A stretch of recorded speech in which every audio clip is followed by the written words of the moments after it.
Hey guys, it's Ben the Coin Geek at Old Pueblo Coin in Tucson, Arizona. And today we've got a video for you that's going to be a type of unboxing video. Thanks for being here. Please like, share, subscribe. Remember to go to TucsonCoinShow.com to make sure that you check out the Tucson Coin Show, Tucson Internet Invitational Coin and Currency Expo, January of every year from now until eternity, right? I mean, that's the idea.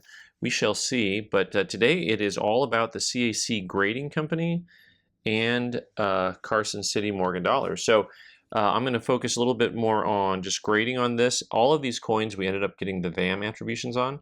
And actually, if you pre-do the VAM attribution and it is correct, they only charge you like half of the price that they would if they had to do it themselves.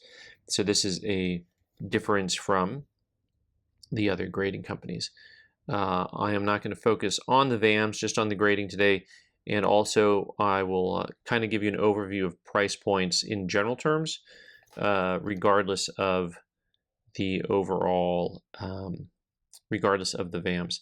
So 1882, and this is a coin that has a lot of chatter to it and just a lot going on that face, and they called it an MS61. One sliver top below 8 GSA. What I like is they call them GSA treasures. I find that to be fascinating. So VAM to be, not to be.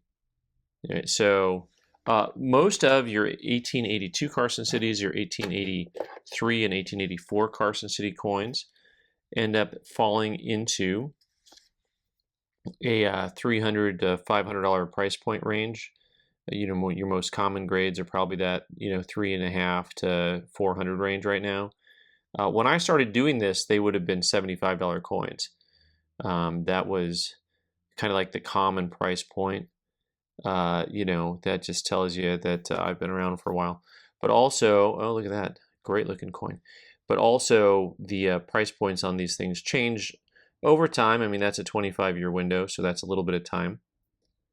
Once again, you see just how lovely the reverse of these coins are. One of these days, I gotta solve the mystery of why the reverse of Morgan dollars are so much more attractive than the obverse. Isn't there contact on both sides when they hit each other? Do they always hit face to face? It just doesn't make any sense. All right, guys, better or worse than that 61 that we just saw? Well, this coin, I think, is a little bit nicer coin, and they did call it a VAM, a 62.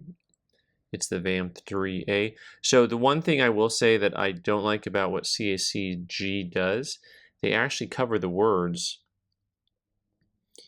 with their band, and I wish that they just dropped this lower. Drop it low, guys. I mean, that would be very helpful for everyone in the coin community. Another 1882.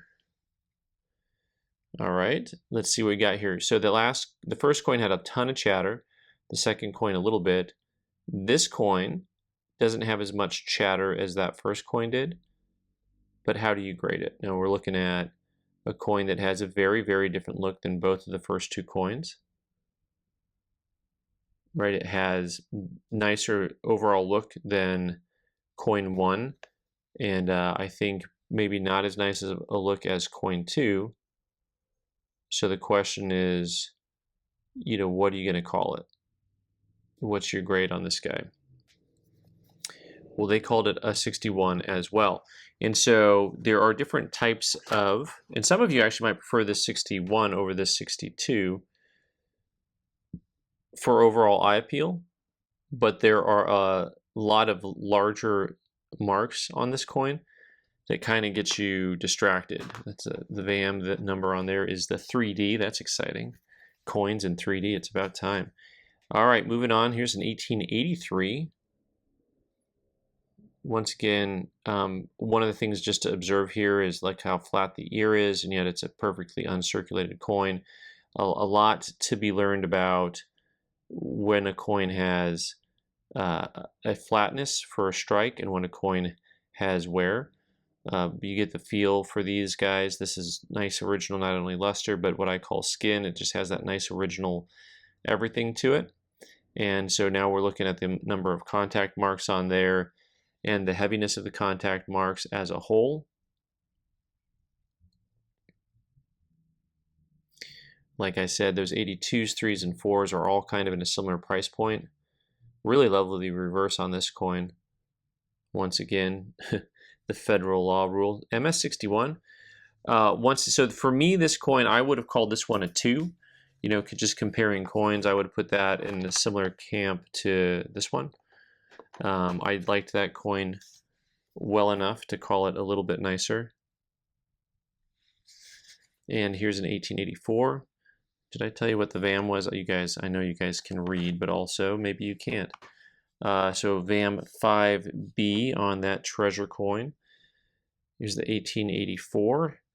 Once again, we've got a lot of chatter going on. It's just a matter of how heavy it is, where it's located, and sometimes the overall eye appeal of the coin is important from a distance.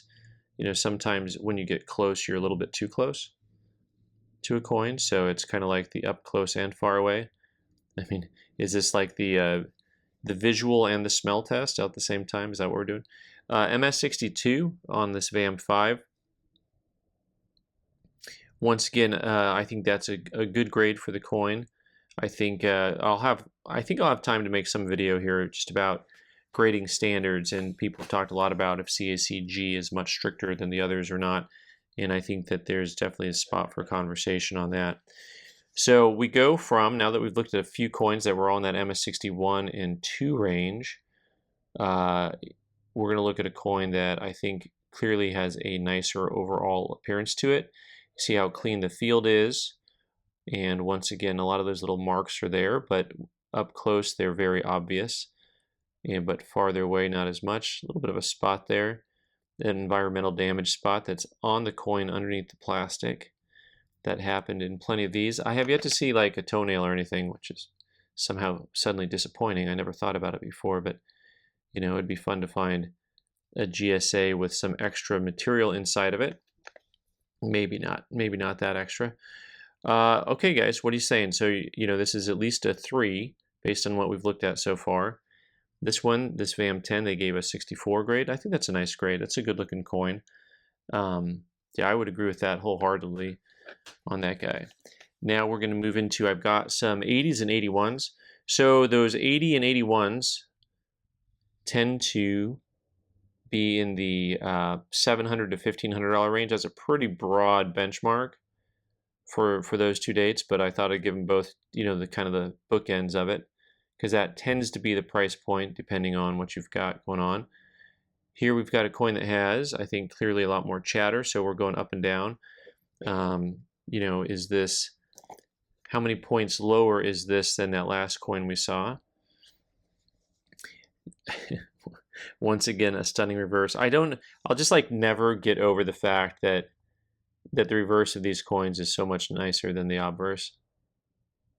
Just nice, just nice. So, all right, so this is, I think, you know, one of the ways to look at grading is the process of elimination. Once you've seen a lot of coins, you say, well, it's not nice enough to be a 4. Also, it's definitely better than the 1s. So, you know, you put this kind of in either the 2 or 3 range. And once again, it depends a little bit on how you interpret the heaviness of the chatter. On this guy, they called this a 63 on this VAM 2. 1880. So some of the 1880 VAMs I don't know, but there's a lot of them that are basically this 7/8 variety of some variation. So that second 8 especially, you'll see underneath the loops there. I think I got my 20 power loop. Let's take a closer look at this guy. The 8/7, so common enough to where people collect it outside of VAM collectors. So you'll see the tail of the 7 underneath that second 8, and then you'll see the top of the 7 busting through the window of that top 8. It's like I almost said larceny, but I think that's a different word here. So once again, we got a coin that has a very nice look to it. I would say definitely nicer than the previous coin, in my opinion.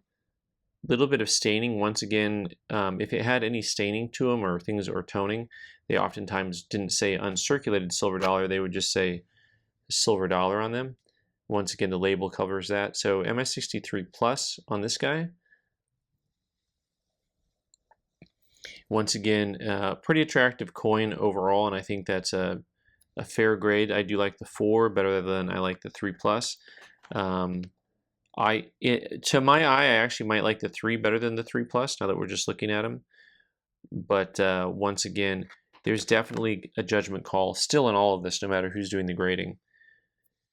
And at the end of the day, you got to be happy with the coins that you purchase and that you own. So, you know, that's a combination of what do you like and just understanding a little bit about what the market is.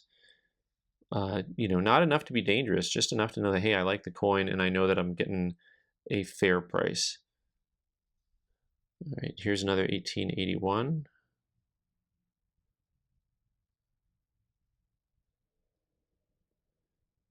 With a lovely reverse. I think you've got marks on here, I think, that are a little bit heavier than the previous coin, but not too bad. So sometimes it just has to do with, you know, how heavy a mark is or where the marks are. So this they called a 62. I think for me, traditionally, I would have just called this a 3 if this was just Ben's grading service. I think that, you know, it's there's nothing to me that's below standard about it. Like, I tend to think of a 62 as something that's like really has a look to it that's kind of off. So that's a VAM2 on that 1881. And we've got a few more here. So this one right away, the field pops a lot more. And so anytime you get a field that is that much more clean and open, it's going to lend itself to a better grade. And don't forget, we're judging both sides of the coin here. So sometimes you do get some detrimental marks to the reverse of the coin that can have you have the overall net grade of a coin be lower than you would like. A couple heavier marks on the back of that coin. The field is really very clean on this. You've got, once again, up close, those lines are heavier with a 10 power loop. But also I find this coin actually personally the most attractive coin we've looked at so far. They call this a 3. I prefer, because I really prefer this 81 over this 80 for lots of reasons. I think that the field is a lot cleaner. Cheeks are relatively comparable. And let me see, I was saying it was my favorite coin so far. Let me look at this coin here. Okay, this 84 they graded a 64. Definitely has a cleaner cheek to it. All right, so, all right, I recant. But I do prefer the 63 over the 63 plus in this scenario on those two coins. Mono y mono, right? It's survive and advance. That's it. Doesn't matter how good you are on paper. How good are you in person? All right, here we've got an 1881. This is another VAM2. And here's another one that with kind of a typical look to it. And I think this is a coin that historically I would have called a 3. They called it a 3. And nothing about that's unhappy. I think that's really a very fair grade. You know, sometimes, I mean, sometimes you'll hear me talking about Morgans in jest because I see a lot of them. So just understand that comes from just seeing a lot of them. But also, whenever I look at this, I just think, you know, the super beautiful clean reverses. It's still a beautiful coin. Still a beautiful coin. Oh, last but not least, we have one more 1880. And I think this is actually a different VAM. Yeah, this is a different VAM than the other one that's right here in front of us. And let's go ahead and take a look. You have a lot of just kind of typical marks, a little bit heavier marks there on the neck. Once again, there's that super flat ear, but you see those lines that run all the way across the ear, the hair, you know, that's all from the planchet. The roller marks, those are all from the planchet being rolled out on that. So that's what that look is. And overall, this one has a really good look to it. The reverse has a little bit more contact to it than some of the other ones. A lot of little chatter marks on the breast there and on the talons and the quill. Did I say that wrong? I said that wrong. I say a lot of things wrong, but on the arrows and the feathers on the arrows. The problem is that there's feathers and there's feathers, and they're different feathers. Lots of feathers. MS63.